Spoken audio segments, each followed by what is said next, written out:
and on the slopes of Mount Doom, they fought for the freedom of Middle-earth.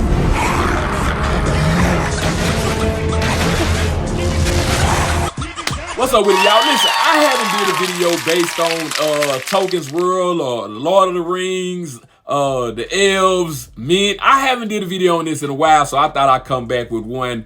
My top 5 most gangster moments in the Lord of the Rings trilogy. See, a lot of people don't understand. If you've never watched it and you think it's just some nerds, you don't understand. The Lord of the Rings is so gangster. It's just so gangster. That's what grabbed me. Listen, I got to give, you know what, an honorable mention. It didn't quite make the cut, but at the beginning of Lord of the Rings, when it first come on and the Galadriel is explaining why everything is going on. You know what I'm talking about? The 3 rings for the elves, 7 rings for the dwarven lords, and 9 for mortal man doomed to die. You know what I'm saying? When she's explaining it, and then she shows how Sauron, the Dark Lord, and all the orcs rose up, they deep, coming off the cliff, and you see Elrond. My boy Elrond with the elves standing there and they golden armor with the, ooh, that was clean, that was gangster. That was gangster. Listen, but that's an honorable mention. Number 5 most gangster moment in Lord of the Rings. I gotta go Fellowship of the Ring. Gandalf, you shall not pass. Ooh, that was so gangster. Listen, he facing this big giant winged demon. It looked kind of like the creature from, what was that? Golden Child with Eddie Murphy. Y'all remember that? But anyway, man, the Balrog, this big giant demon. Technically, Gandalf and the Balrogs are basically the same thing. They kind of like high-level spirits or demigods or angels. In a way, something like that. Whatever you want to consider it. But anyway, a Balrog is a spirit that was corrupted, but it turned into this giant thing of darkness and flame and this and that. But Gandalf is put in the body of an elderly man, a wizard. His power is nerfed. But in this time, he say, listen, y'all ain't got nothing for this. I got this. You shall not pass. Listen, when that thing got Gandalf off that fish, and Gandalf was hanging on. I don't know how that little elderly man body was holding on with that giant Balrog hanging from him with that flame whip. He say, fly, you fools. Hey, listen, I ain't never forgot that part. Because it was gangsta. Listen. Listen, number 4 on the list. My boy Boromir sacrificed himself for the little ones. Listen, if y'all have forgot about what happened, you know, Boromir, you know, he was the one that was going to betray Frodo. He was the one that made Frodo go off on his own and have Samwise drowning in that lake trying, Master, no, don't go, I can't follow. Y'all know like Samwise. But anyway, yeah, man, Boromir, he the one crossed him. He done betrayed everybody. He tried to take the ring. He thought he knows best because his father, the steward of Gondor, he had his rabbit mind. But anyway, Boromir redeemed himself. Because when the orcs, the Uruk-hai coming, you got Aragorn, you got everybody fighting, you got the little ones, they want to go with Frodo, but then they say, you know what, let's be a distraction for Frodo. But they ain't got nothing for these big giant Uruk-hai that's coming. These Uruk-hai are orcs crossbred with man, so they bigger, stronger, and they can run in the daytime. You know what I'm talking about? They different. They built different, literally, than the rest of the orcs. My boy Boromir came out there blowing it, he blowing that horn. I'm listening. Nigga, you finna die. You know what I'm talking about? Anyway, he get in there, he get it cracking. He take down as many as he can, and they hit him with about 8, 9. He got shot more than 50 did. He took out as many orcs as he could before he did. He sacrificed his life, man. Shout out to my boy Boromir for that. He redeemed himself. He wasn't his brother Faramir, who his daddy hated and crapped on every chance he got. But he redeemed himself. You know what I'm talking about? Shout out to Boromir. Number 3 on the list. My boy Aragorn and Gimli both get this. This is the most gangster moment from the second movie, from the Two Towers. The most gangster. Oh, Lord. Let me tell you what's going on. I got to give you the backdrop. The Rohirrim, you know what I'm talking about? They split up. Most of their military done spread out because the king was possessed. He was talking crazy, done ran everybody off. He didn't know what he was doing till, you know what I'm talking about, my boy come back alive. You know what I'm talking about?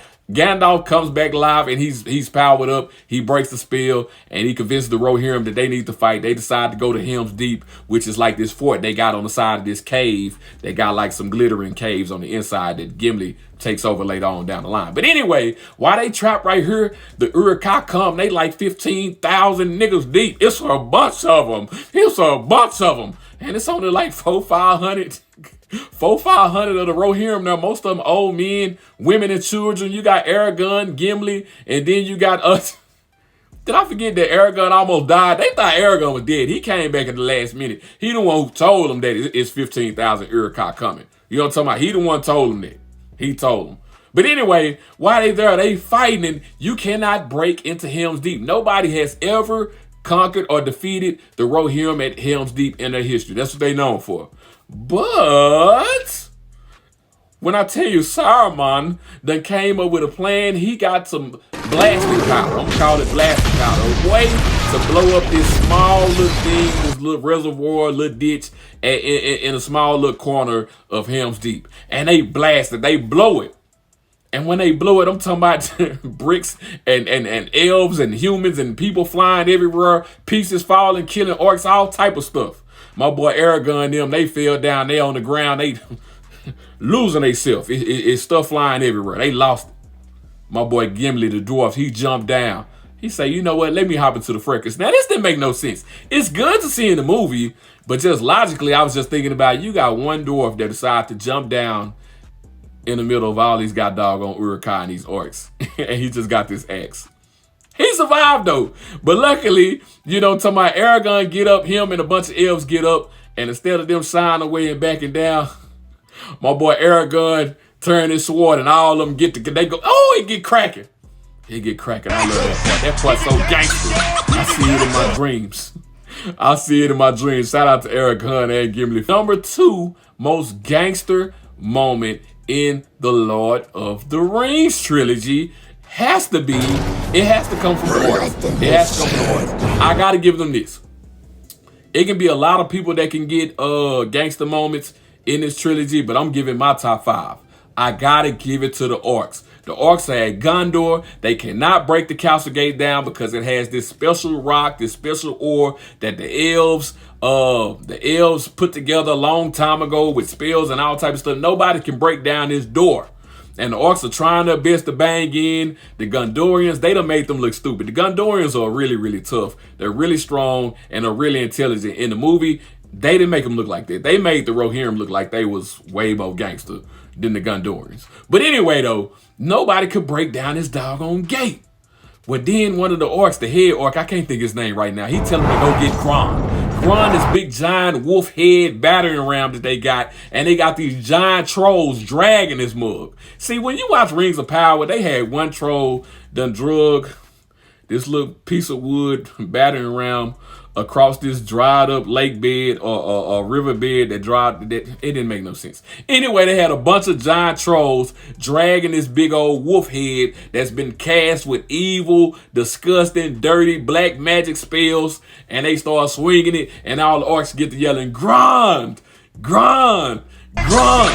He's gangster.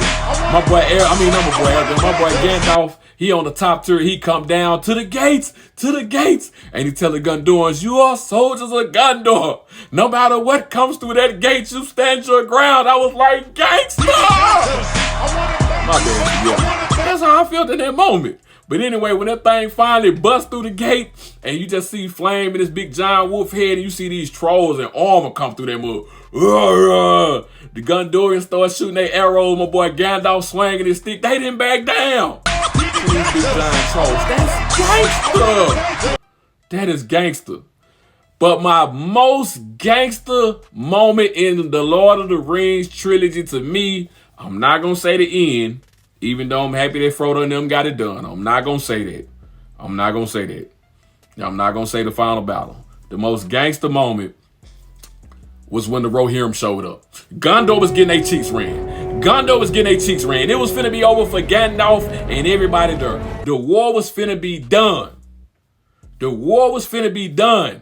You know what I'm talking about? The Witch King was hovering over my boy Gandalf. I don't even want to talk about how they nerfed Gandalf in that moment. The Witch King can't do nothing with Gandalf. The Witch King can't do nothing with Gandalf the White. He can't. Couldn't do no with Saruman, the Wizard of Many Colors. You know what I'm talking about? But he couldn't do no with Gandalf the White. They nerfed my boy Gandalf. Had him looking like a poo-put in that moment. That ain't the reality of what it was or what was going on. It's just not the reality. And I'm mad about that.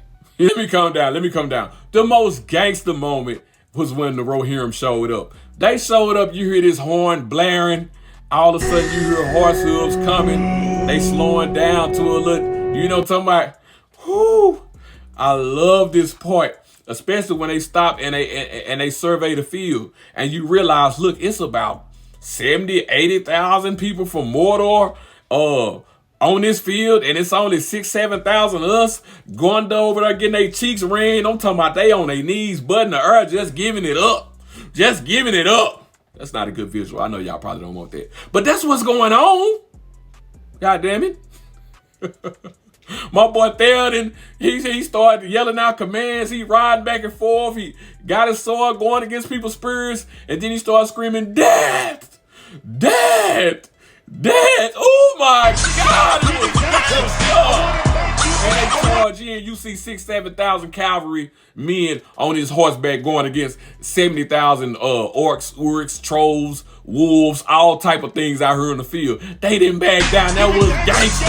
That's the most gangster moment in the Lord of the Rings. I know it. On this one and the rest of my Tolkien's work, I probably ain't been this animated, but I had to. Because it's my top 5 most gangster moments. Now, it was clearly other moments that I could have used that I didn't. You know, Samwise defeating the spider. You know what I'm saying? For Frodo. You know, the Samwise and Frodo making it out of a little tower together. That was gangster. It was a lot of other gangster moments. The first movie you had when they was faced the cave troll. When they was up under the what, you know, it was other moments, but those are my top 5 most gangster moments in the Lord of the Rings trilogy. Junior.